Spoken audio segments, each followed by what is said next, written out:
বিবিকে নিয়ে কক্সেস বাজারে না গিয়ে, বিবিকে নিয়ে রাঙ্গামাটি আর খাগড়াছড়ি না গিয়ে প্রথম যাওয়া দরকার মক্কাতুল মুকাররমা, মদিনাতুল মুনাওয়ারা এবং অবশ্যই গারে হেরা। কেন? কারণ 2500 ফুট উপরে যখন আপনি আপনার বিবিকে নিয়ে উঠবেন, উঠতে উঠতে তাকে আপনি বলবেন, এখানে প্রতিদিন 2 বার নবীজির জন্য খাবারের পুটলি নিয়ে উঠে যেতেন হযরতে খাদিজাতুল কুবরা রাদিয়াল্লাহু তাআলা আনহা। জোরে বলেন সুবহানাল্লাহ।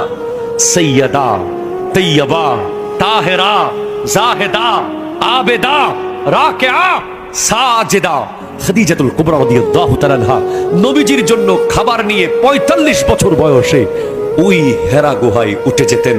তাহলে যেই বিবি দেখবে যে আমার নবীর বিবি হযরতে খাদিজা নবীর জন্য এত উঁচু পাহাড়ে, যখন কোনো সিঁড়ি ছিল না, পাথর কঙ্কট আকীর্ণ কঠিন পাথর বেয়ে ওখানে উঠেছে, সেই বিবি কোনোদিন আর